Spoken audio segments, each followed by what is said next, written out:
Good afternoon, everyone, and welcome to the Business and Finance Justice Committee meeting. Today is Thursday, December 8th, 2022. I call this meeting to order at 3 p.m. Invocation, Representative Golden, if you provide that, please. Thank you. Dear God, we thank you for this day and for all the people that you brought safely to do the business for the nation and the citizens. We ask that you give us our clear minds and open hearts for all this business that we shall conduct, and ask for special blessings for those who've lost their loved ones. With all these things, I ask in Jesus' name. Amen. Thank you, Representative Golden. Roll call, Legislative Clerk April Lindsay. Patrick Freeman. Here. Sandra Golden. Present. Randall Hicks. Present. Thomasine Hall Osborne. Present. Mark Randolph. Present. Madam Chair, you have 5 present and 0 absent. We have 5 present, 0 absent. This constitutes a quorum. All business conducted will be valid. Next item on the agenda, we have approval of minutes of November 10th, 2022. When the committee is ready, I'll entertain a motion.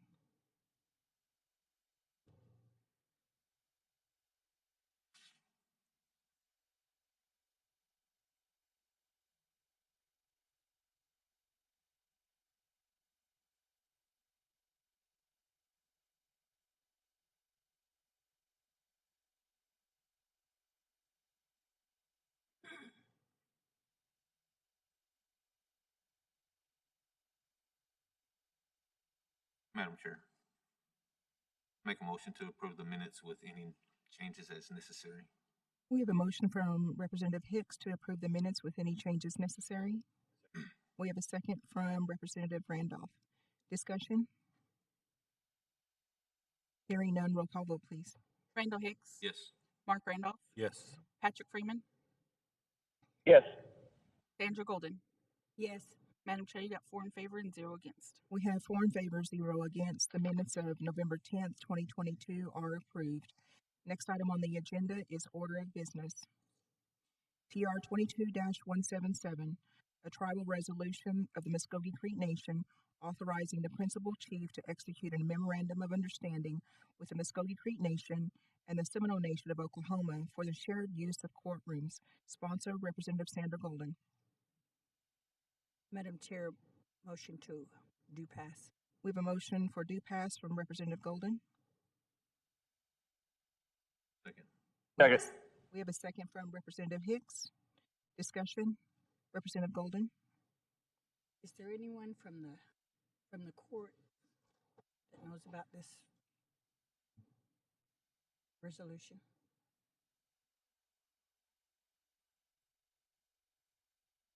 Ms. Okay, Ms. Prescott, if you want to go ahead with what you know. Okay, what I do know is that the court is definitely overwhelmed with the number of cases and litigants that come to our courtroom. And at this point, we're using any place that we can put them. I literally did court in the hallway one day. And so we really need to look at expanding, looking at existing resources, such as other tribal courts to coordinate with, to utilize their spaces. That saves us money. And in the interim, while we're looking to build a new court for our Creek Nation District Court, that would give us an opportunity to expand. It's a necessary part of this. I mean, we just did a jury term this week, and my case started on Monday, and we were packed. We were trying to use here, we were doing work in here.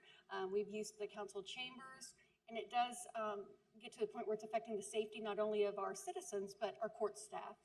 So it's definitely something we need to look into, and I think Seminole Nation Court is just the start. We need to look in each jurisdiction that we have and start expanding. As judges, we can serve in any of our reservation areas. Have road will travel is what I say. So wherever we need to be is where we should be. Thank you, That's what I know about it. Thank you, Ms. Prescott. Does anybody have any questions for Ms. Prescott? As she stated, we do have Chief Judge from the Seminole Nation District Court here, if anybody has any questions for him as well. Mr. Barnes. Thank you, Representative Foster. My name is Steve Barnes. I'm the Chief District Judge for the Seminole Nation. And Chief Hill, thank you for allowing me to be here today. This memorandum of understanding is a cooperative agreement between the tribes that will allow our nation, our tribal nation, to hold court within the jurisdictional boundaries of the Muskogee Nation. The building that was purchased by the Seminole Nation sits about 200 feet within the jurisdictional boundaries of the Muskogee Nation. And so this would require a special authority from the Muskogee Nation to allow us to hold our court there. Now, each court will still, or each tribe will still have its own sovereignty, and there'll be no cross jurisdictional boundaries between the two courts. In other words, each court will still have its own laws and so forth to be justified there or through the court system. This is as part of the agreement with the new building that was purchased. We will be building 2 courtrooms, and one of the courtrooms will be utilized. Well, they'll be utilized by 2 different judges, or could be utilized by 2 different judges of our nation, but also in the event that the Muskogee Nation would like to have a satellite office or be able to hold court in that part of your tribal jurisdiction, then you would that would be available to use by your judge there. And so that's what this agreement is for. It's to benefit both tribes. Our tribe will be, again, it'll benefit us by allowing us to hold court within the boundaries of the Muskogee Nation and enforce our laws there through the court system. And at the same time, it would allow the Muskogee Nation to also hold court there in our building, a building that was purchased by the Seminole Nation. And so we offer it as a benefit to both nations. And Thank you, Judge Barnes. Are there any questions for Judge Barnes? Representative Golden? Yes, sir. You said that there was enough space there for at least to hold 2 courts at the same time or separate times? Is yes, there ma'am. an area? Yes, ma'am. If it goes the way we have it designed right now, there will be, I don't know if you're familiar with the building, but I will just tell you, there are 2 parts. One is 13,000 square feet, and the other part of the building is 5,000 square feet. And so within that, we have the ability to separate the 2 and build a courtroom, and that's the plan that we've got drawn up now, is to have a courtroom in the one part that will be able to have a jury. It will be able to have jury trials. The other side, in the 5,000 square feet, there will be a courtroom there that will be held for non-jury trials. There'll be a room available for a visiting judge to have his own office, his or her own office, and also an office for that judge's clerk to be able to work and have workspace there as well. So we can accommodate a judge from the Muskogee Nation to come there without any interference from our courts as well. And they can, again, there will be space available for not only the judge, but the judge's clerk as well. Thank you. Thank you, sir. Is there any other questions from the committee? Are there any questions from the representatives in attendance or online? I think I just have one question for Ms. Prescott, if you don't mind.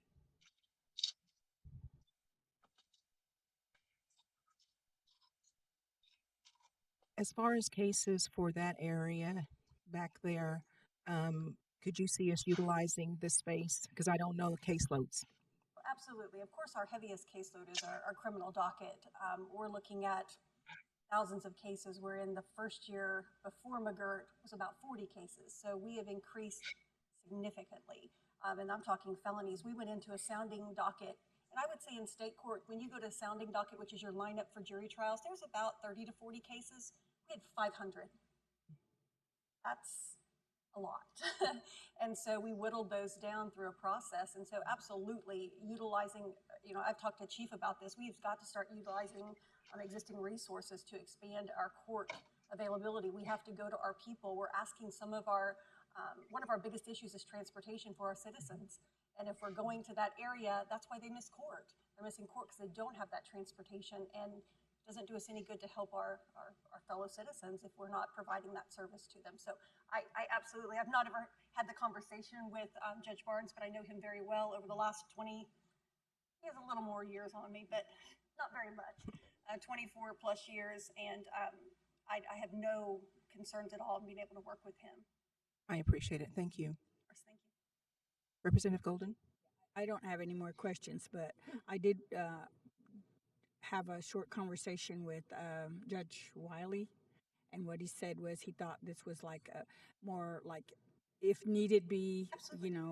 logistics would be a problem because we don't really have the staff at this time. But sometime in the future, right now, if it's an emergency situation, this would suffice for that.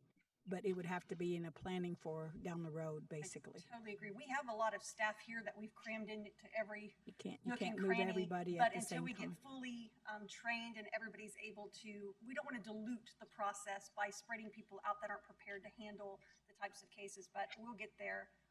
Unfortunately, we're going to be pushed to get there because it just keeps happening. The cases aren't going away, so they just keep increasing. Thank you, Ms. Prescott. Representative Randolph? I just want to tell Mr. Barnes, thank you for coming. Welcome. Any questions? Roll call vote, please. Sandra Golden, Yes. Randall Hicks, Yes. Mark Randolph, Yes. Patrick Freeman. yes, Madam Chair, you got 4 in favor and 0 against. We have 4 in favor, 0 against. TR 22-177 passes. TR 22-178, a tribal resolution of the Muskogee Creek Nation authorizing the execute of a subrecipient contract for services, microgrant/subaward containing a waiver of sovereign immunity with the National White Collar Crime Center, NW3C. Sponsor, Representative Sandra Golden.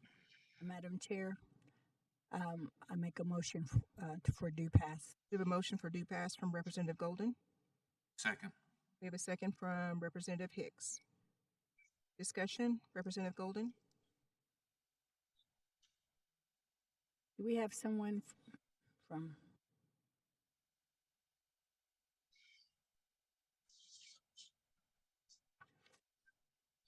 That can talk about this? Is there anyone in attendance that can speak on this legislation? Would this be Light Horse? Here comes Chief Phillips.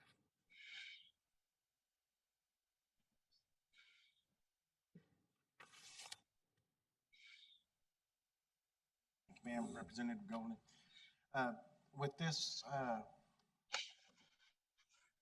PR 22-178, it allows us to buy 14 in-car laptops for our units.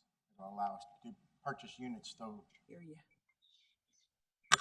It'll allow us to purchase units for laptops for our units. So officers can conduct business right there on the spot.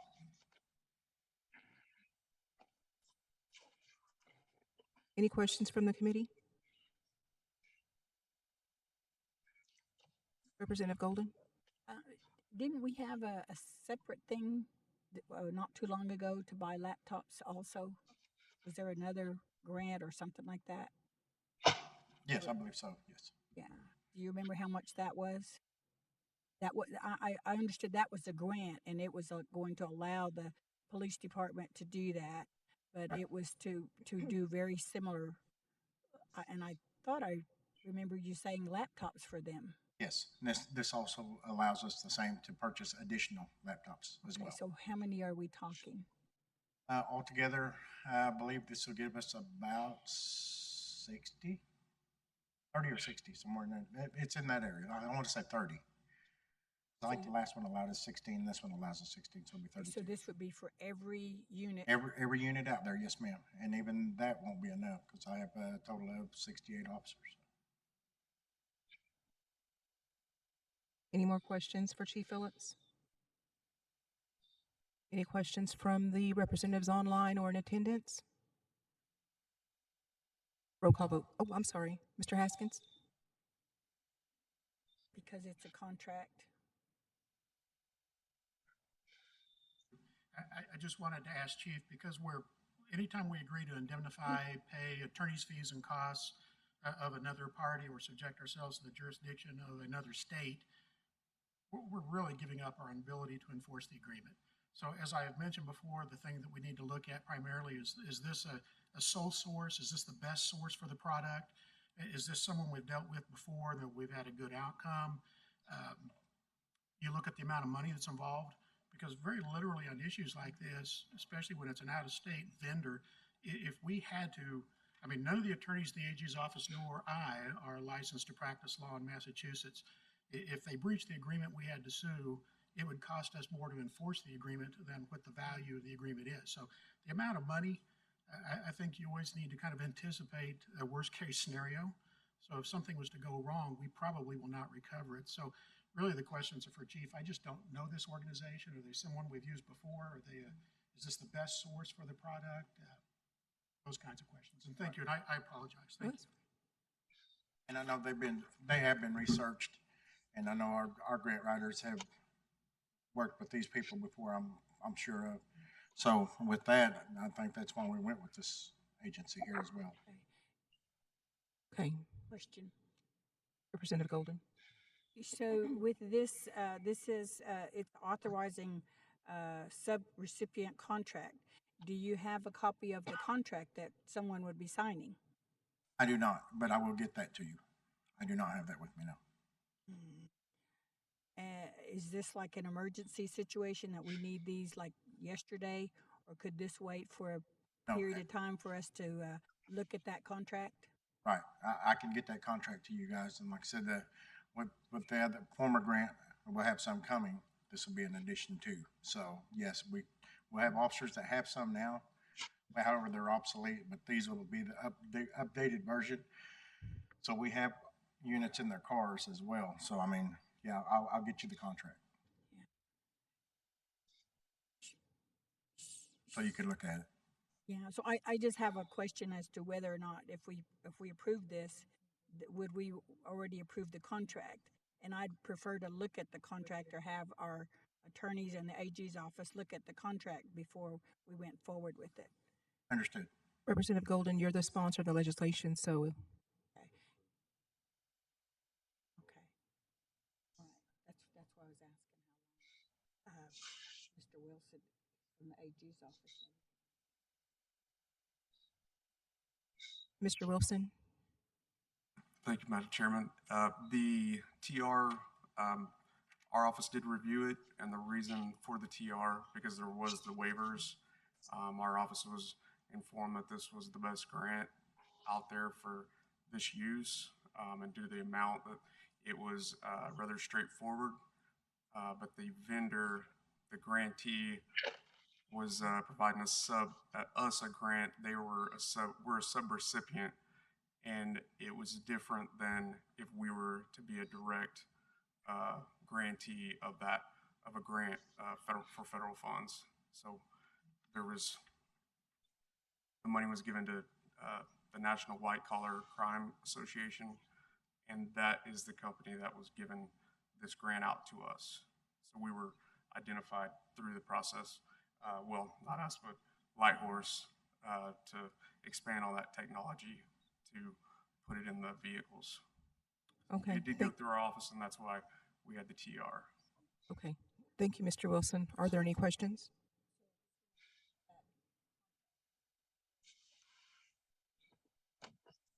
Chief Phillips, are you going to provide the contract prior to the National Council meeting on the 17th? I can, ma'am. Okay, thank you. Yes, ma'am. Any more discussion? Any questions? Any questions from the representatives online or in attendance? Hearing none, roll call vote, please. Sandra Golden, Yes. Randall Hicks, Yes. Mark Randolph, Yes. Patrick Freeman.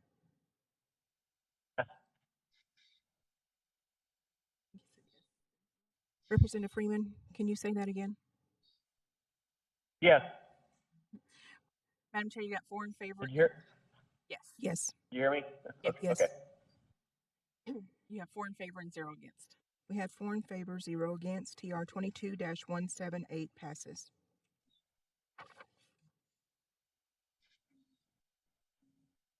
TR 22-179, a tribal resolution of the Muskogee Creek Nation confirming the nomination of Shannon Prescott to serve as a district tribal court judge for the Family Law Division, including child support, of the District Child Trial Court of the Muskogee Creek Nation.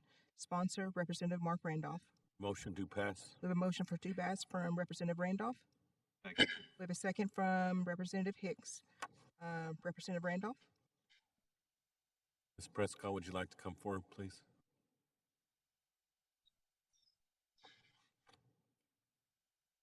Can you just tell us a little bit about yourself and the importance of this position? Thank you. Absolutely. I've been at the nation in some capacity for 24 plus years. I started as a prosecutor in the Attorney General's office. I then was a professor at the University of Tulsa College of Law, training new lawyers to come practice in the tribal court. And then I've been in private practice where I've represented numerous thousands of citizens in our tribal court. This is a passion of mine. It's something that I've dedicated my career to do and to continue to serve my nation. Currently, I serve in the position that I'm being renominated for. I've been in that position. It'll be 4 years in April. I've been a judge for 6 years. I have 6 years of judicial experience. This position is very important because we do adoptions, guardianships, divorces, paternity actions, child support. I do protection orders. I do all the emergency calls for those cases. I do juvenile deprived. I do juvenile delinquent. And then right now I'm filling in as a criminal law judge. And I just finished, this will be our 3rd jury term handling criminal cases. We had one this week that went to verdict. So it's a very important position.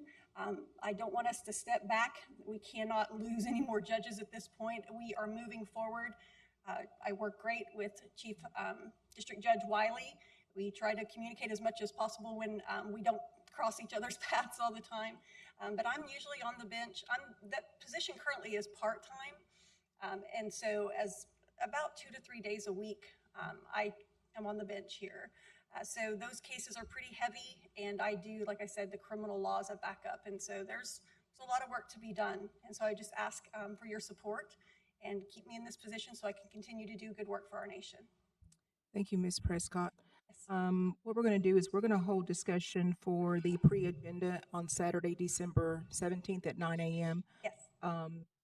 So roll call vote, please.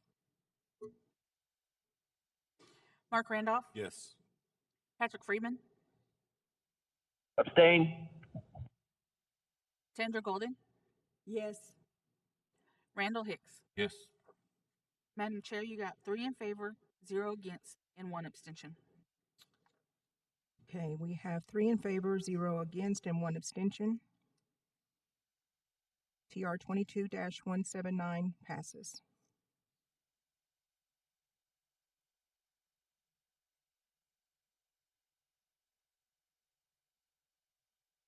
TR 22-180, a tribal resolution of the Muskogee Creek Nation nominating Danette Mauser to serve as a district trial court judge of the District Tribal Court Civil Division of the Muskogee Creek Nation. Sponsor, Representative Mark Randolph. Motion to pass. We have a motion for due pass from Representative Randolph. Second. We have a second from Representative Hicks. Discussion? Representative Randolph? Thank you, Madam Chair. I believe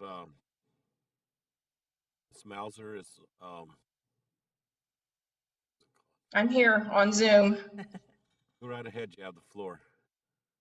Thank you. I do appreciate the accommodation of my schedule, and I apologize for having to attend on Zoom. But Madam Chairperson, I appreciate the chance to tell you a little bit about myself.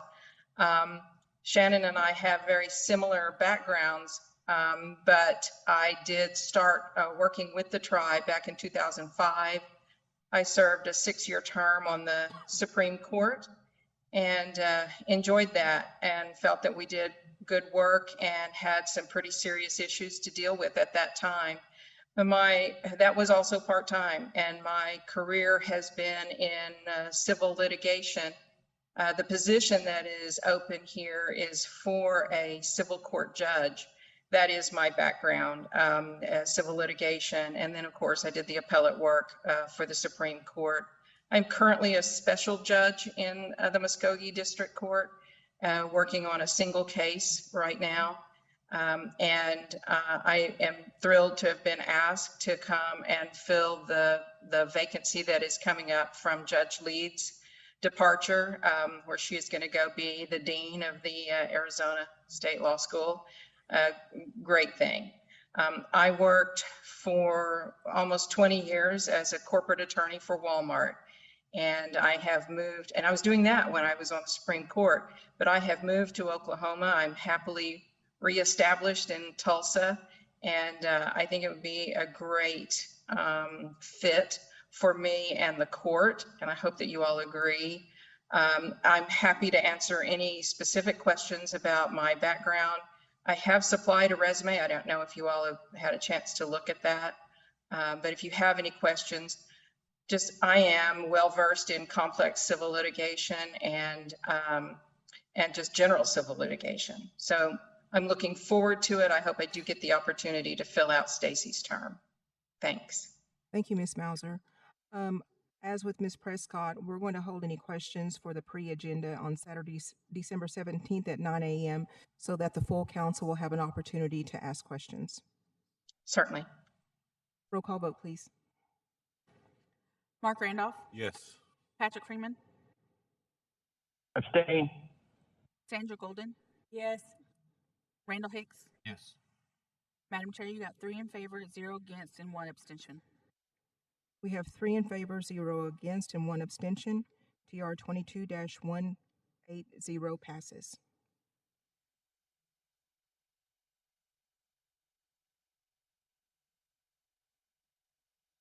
NCA 22-150, a law of the Muskogee Creek Nation authorizing the expenditure of the 2022 Native American Agriculture Fund grant for the benefit of the Muskogee Loan Fund.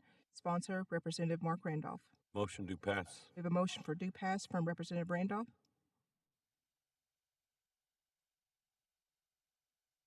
Second. We have a second from Representative Hicks. Discussion, Representative Randolph. I believe Mr. Robbie Deere is here to speak to us on this. Thank you, Mr. Deere. So Muskogee Loan Fund has been a recipient of the NAF Award since 2019. What that allows us to do is provide these trainings. You've probably been seeing a lot of, oh, sorry. Green light. Green light. Good. So Muskogee Loan Fund has been has been awarded this award since 2019. And historically what we utilize it for is for our trainings and also providing lending capital for Native producers. So this award being for $50,000, what I've requested is to be able to put this towards additional lending capital to be able to continue to fund deals in that regard. So judging by our typical awards, this will probably help fund 1 to 5 additional Native American producers. Thank you, Mr. Deere. Are there any questions for Mr. Deere? Any questions from the representatives online or in attendance? Roll call vote, please. Mark Randolph. Yes. Patrick Freeman. Yes. Sandra Golden. Yes. Randall Hicks. Yes. Madam Chair, you got 4 in favor and 0 against. We have 4 in favor, 0 against. NCA 22-150 passes.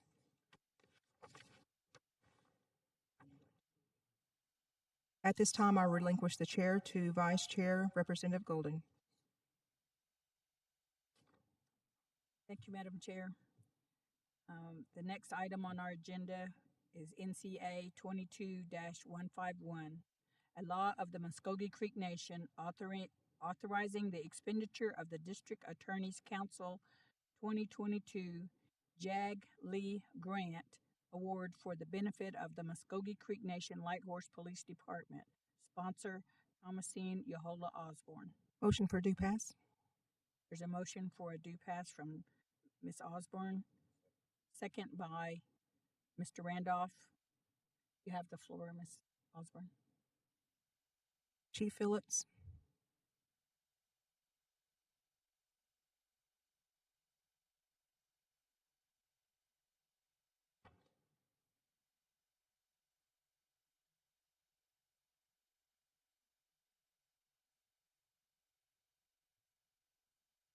My apologies, ma'am. I was trying to multitask here. With this one, it'll allow us to purchase 5 more body-worn cameras for our officers out in the field.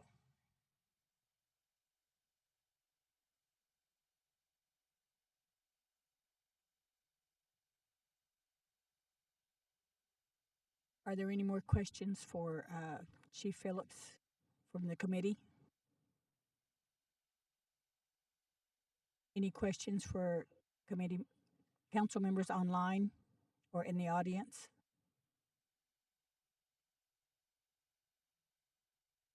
No more questions? Roll call vote. Thomasine Yehola Osborne, Yes. Patrick Freeman, Yes. Randall Hicks, Yes. Mark Randolph. Yes. Madam Chair, you got 4 in favor and 0 against. Thank you, April. With that, I'll turn the chairmanship back over to Ms. Osborne.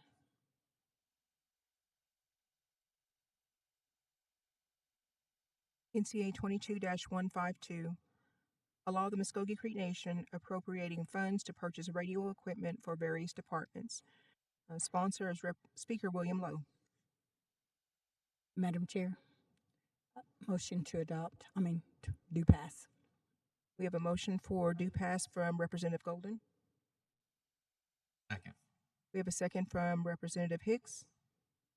Discussion? Yes, I'd like to co-sponsor, ask the sponsor to be co-sponsor and give the sponsor time on our agenda. Okay, Speaker Lowe?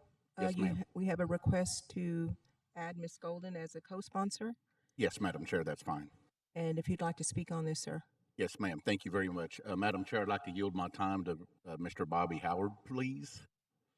Mr. Howard, come on down.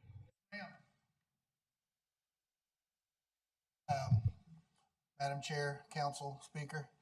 So what we're proposing is that we will move this to next Tuesday to the combined session due to the funding source changing to ARPA funds and some requirements that we have to change the written legislation. And I have some other documents that will be prepared, and I'll send you a packet just like this last one. But if you have any questions about the systems or why we've gotten to the point where we're at and what we're buying, I am more than happy to answer all those questions. Yes, I'd like you to do that. Okay. So in June of this past year, we had the white powder envelope event where we found that we couldn't talk amongst ourselves or with other agencies. And then, of course, we have the other issue with the light horse radios. So at that time, Chief Hill and Second Chief Beaver brought us together. We built a committee to decide on a system for the nation overall that would cover not only light horse, but it would be transit, emergency management, health, our EMS service, and then several of the smaller departments, the bailiff here, the Capitol Patrol. This is an overall program for the entire nation, not just a quick fix for an issue that we have with our radio system. The system that we've tested, both the Motorola and the Harris radio, the Harris radio system is multi-band, which means it can communicate on 700, 800 megahertz, and then UHF, VHF, as well as cellular. We currently are working with AEP PSO where we will have access to all 423 towers that AEP PSO currently has in the 14 states in Oklahoma and then surrounding Oklahoma. So we'll be able to talk on land mobile radio anywhere within the state of Oklahoma as well as the adjoining states. And as far as going to the homeland in Macon, Georgia, I'll be able to talk to the dispatch back here. So that's why we included transit is also in it. Our 3 big buses will be outfitted with these radios so that when we're on their trips, we'll be able to talk to those guys immediately. We'll also allow Light Horse to talk directly to the hospitals in case we're bringing patients in or we've had incidents. It'll allow the ambulances to talk to the hospitals and the clinics if there's an emergency at any time. The dispatch panels that we will purchase with the Harris system are state-of-the-art. The radios that we have, you'll be able to push the distress button, and they will be able to, the screens will flash red, and it will immediately identify where that officer is. It'll tell him if he's on his vehicle radio and he pushed it, or if he's on his handheld in a house. So if he was in an accident and he pushed it, we would know that he was in his vehicle at the time that that happened. This is also designed so that 911 calls, which is a future endeavor, as you saw in my letter, that the nation will have its own 911 call center, which we're working towards. There's several funding sources that we can get, as well as we've been approached by several of the communities that would like for the nation to take over dispatching for their towns. With the system that we're putting in place, we can talk to any band of radio. So it doesn't matter what type they're on, we can talk to all of them because our radios are multi-band. So we can talk the full gambit of frequencies that are out there. It's also P25 compliant, which is a big thing for the Department of Justice because all of our traffic will be encrypted. So no one can sit at a scanner and hear a single word that's said. It also has the interoperability so that we can talk to not only police, but we can go police, fire, emergency services, emergency management. We can talk to the regional emergency services if there's a regional event. We can also get on the statewide and talk to the statewide in case there is an event that's that large. So this allows us the ability to move into, I'd say, past the 21st century. We will have a state-of-the-art system that will rival anyone in the country once it's complete. So the first issue is once we pass this legislation, we will get the handhelds, all of the equipment will come in. Harris provides free training to everyone that's a user.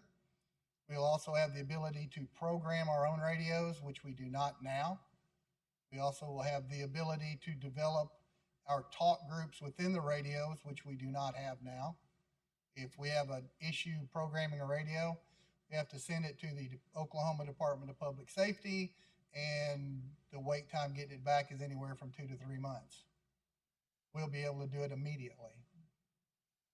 We control the network that we are on. We are in total control of it. So it's a system that is way overdue for the nation, but it's also a comprehensive system so that we tie every department within the nation that has public safety in mind. Transit, we use transit whenever there's an event. So we want everyone that may need a radio to be able to talk to everyone on the radio. And we'll develop the talk group so that the EMS folks are not using up the Light Horse primary channel. They'll have their own channel because we decide that. We get to build that. No one directs us from the state of Oklahoma. Well, you can only have this many people on your radio. We can have as many as we want. So that was probably one of the biggest selling factors. I know that I've talked to Joe Forney at the casinos. We're going to give Joe one of my radios so in case there's an emergency at River Spirit. But eventually, we will tie completely in with the casinos as well. But we've got to get Light Horse and our EMS and the hospitals online, and we got to do it now. So that's really why we're pushing this. Thank you, Mr. Howard. Are there any questions for Mr. Howard? So those numbers are going to change because the ARPA figures allow us to do some other things that the programs were just going to pay for internally. But it will be, as I've been told, since it's all public safety, that it is the number one line in ARPA, and it can all be funded that way. I don't like to spend tribal dollars. Thank you, Mr. Howard. Are there any questions from the representatives online or in attendance? Madam Chair. Representative Hicks? Thank you. Mr. Howard, so this 1,892 is ARPA. All this is coming out of ARPA funds? Okay. Now, this is only for the radios only, correct? Well, now that we're going to fund it out of, you see the two lines there on the last page of my letter where it talks about the LTE service and the installation. Those that it says that we don't have those costs because I can't tell you exactly what the installation is going to be until you guys decide, hey, you're going to we can buy the radios. So today is kind of for me is you're going to nod like this, and then when I bring it back to you, I'll have the installation costs and the LTE costs will be included. There'll be a 5-year LTE plan, and then the installation costs are less than $50,000 for installation at all the hospitals, the clinics, all of our vehicles, all the vehicles. So you're talking 148 radios that will be installed in vehicles. And that's with all the parts that go with that. So they will send a team to come down, and we'll probably do 10 or 15 vehicles at a time. They are fully committed to providing all the training, all the programming, everything, and teach our folks how to do that at the same time. Plus, they're bringing the installation team. So the people that build the radios are also the ones that are going to install all of them. Very comprehensive package. Representative Hicks? Okay, thank you. Any other questions? Hearing none, roll call vote, please. Sandra Golden, Yes. Randall Hicks, Yes. Mark Randolph. Can I clarify what we're voting on? This is a motion to do pass, and then Alicia will get us a substitute for Saturdays. Okay, yes. Patrick Freeman. Yes. Madam Chair, you got 4 in favor and 0 against. We have 4 in favor, 0 against. NCA 22-152 passes. Next item on the agenda is referred legislation, and we have no referred legislation. Madam Chair. Madam Chair. Oh, did you find it? The FY 2023? Okay.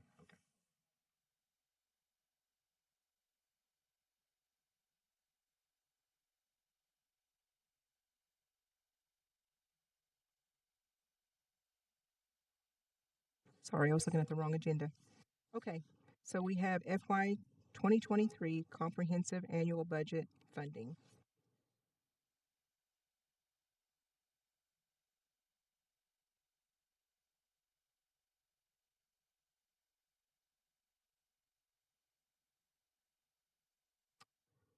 Okay, so we need a motion to approve the funding sources for this budget.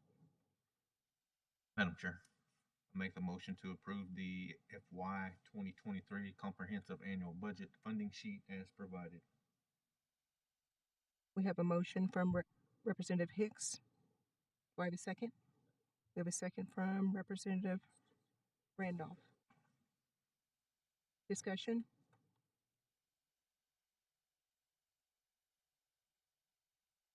Any discussion?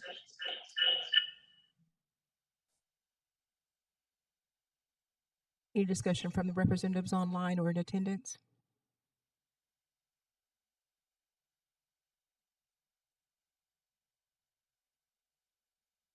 Hearing none, roll call vote, please. Randall Hicks, Yes. Mark Randolph, Yes. Patrick Freeman, Yes. Sandra Golden. Yes. Madam Chair, you got 4 in favor and 0 against. We have 4 in favor, 0 against. The FY 2023 comprehensive annual budget funding has passed. Okay, next item on the agenda is referred legislation.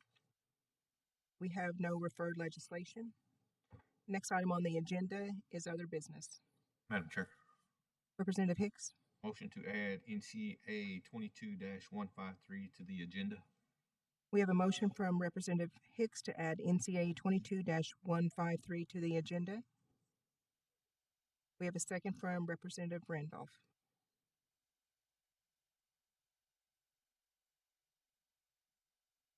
Roll call vote, please.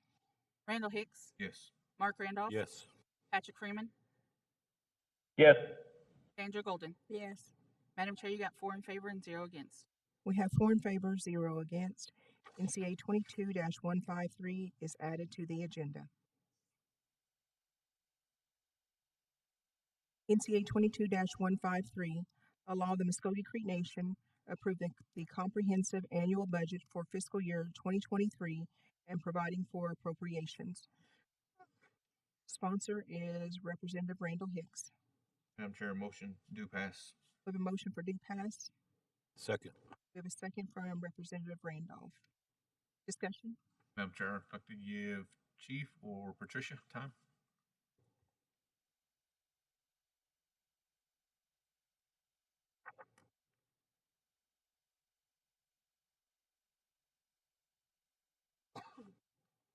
BF&J, Madam Chair, council members. My name is Patricia Killian, acting controller. And we've presented the FY23 budget for tribal funds.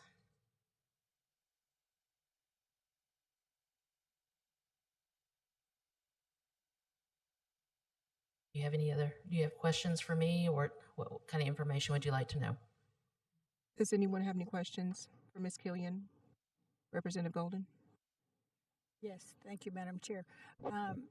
Ms. Killian, were there any changes since we looked at the budgets last week and the first part of this week on this total? There was a slight change. There was a change in correction on the principal chief's budget.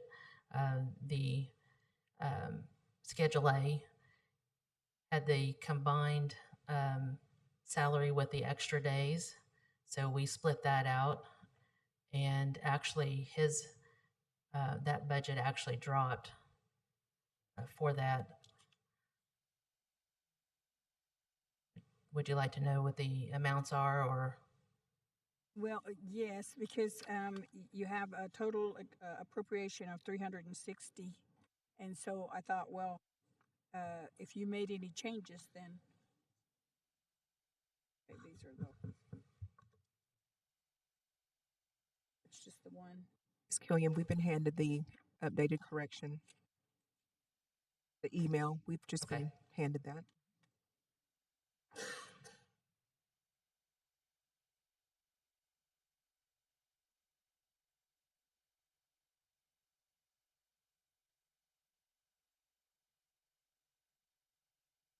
So you said you could just give us those totals for each one that had changed? Yes. I haven't had a chance to look at it, so she summarized it right here, is what I'm saying.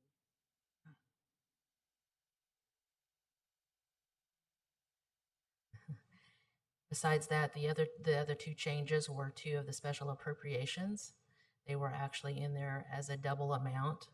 So spring celebration went, I think it showed 30,000 and it should be 15. And I think it was, the other one was the baby shower, and it went from 11 to 5,500.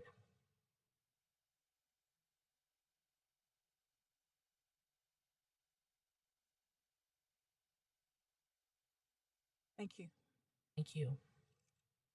Are there any other questions from the committee for Ms. Killian? Any questions from the representatives online or in attendance? Hearing none, roll call vote, please. Randall Hicks, Yes. Mark Randolph, Yes. Patrick Freeman, Yes. Sandra Golden. No. Madam Chair, you got 3 in favor and 1 against. We have 3 in favor, 1 against. NCA 22-153 passes. Mado.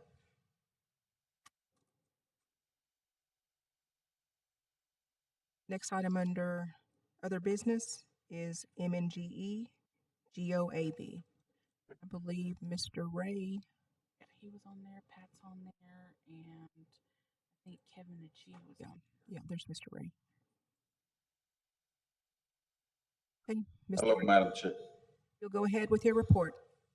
Yes, ma'am. Thank you, Madam Chair, and good afternoon, council members and members of the BF&J committee. Our board's still comprised of the same 5 members. It's Mr. Jeff McCoy, Mr. Kevin Agee, who's online with me today, Mr. Jason Harjo, Ms. Stacy Matthews, and myself. And our ex officio is Representative Randall Hicks. We came before you last month and gave our report on November the 10th. Since that meeting, our boards conducted 2 regular meetings and 1 special meeting. Those occurred respectively on November the 16th and then December 5th and December 7th. All 5 board members were in attendance. Since this meeting occurs so early in the month due to the holiday schedule, our financials for this respective month have not been finalized yet, but per Mr.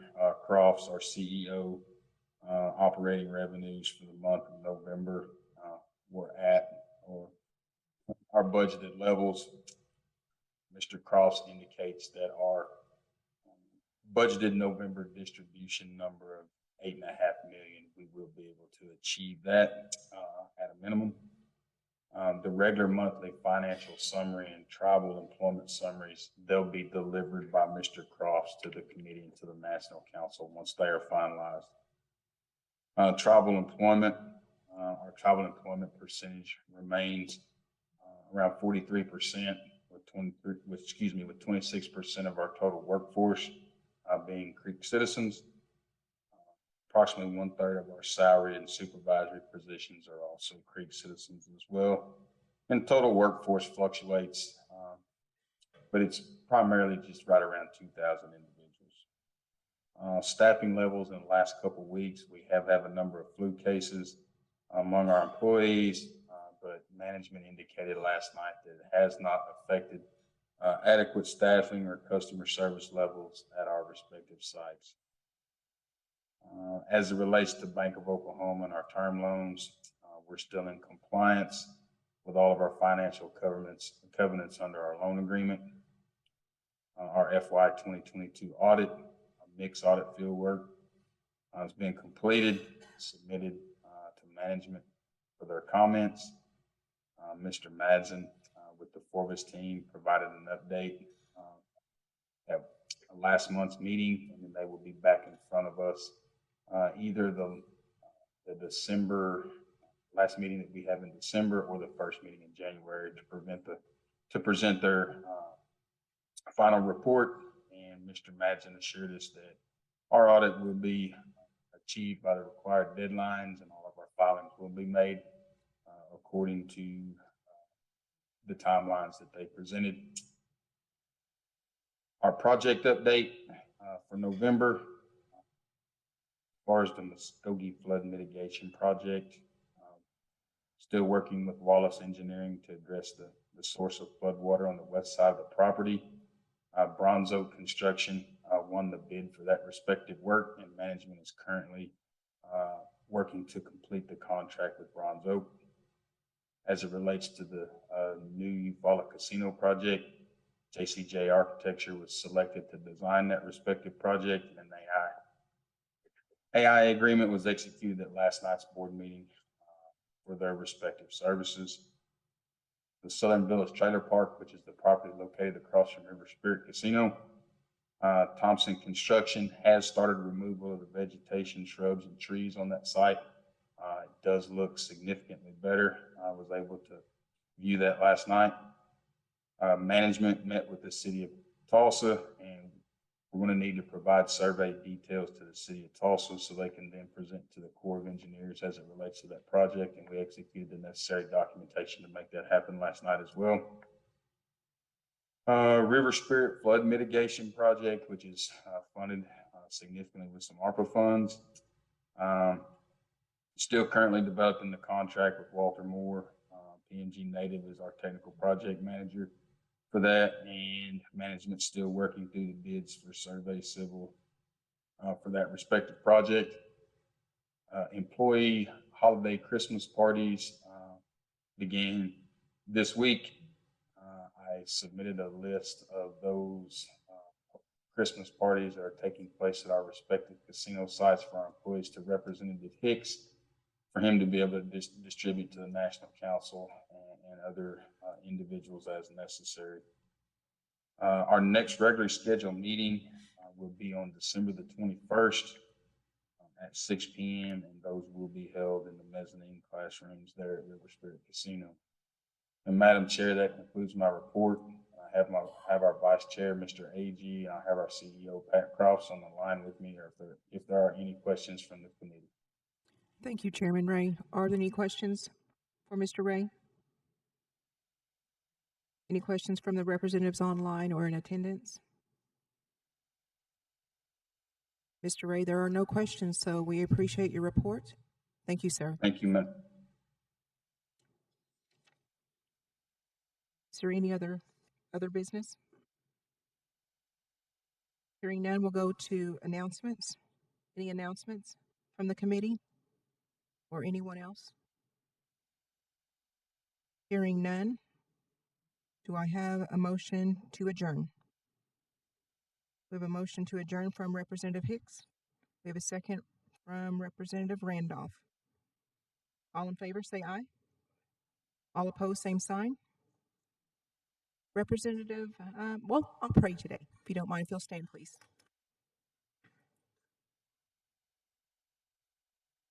Father, I just thank you for this day and this opportunity to come. I just pray for those that are facing hard times right now. We've lost some citizens, and I just lift those families up to you at this time. And Father, for those who are, fighting something within themselves, I just ask a special blessing on them. And Father, that you'll just continue to bless our nation. And I pray for traveling grace for those who are in attendance. Thank you for this day, and thank you for the opportunity. I ask all these things in your name. Amen. We are adjourned at 3:58.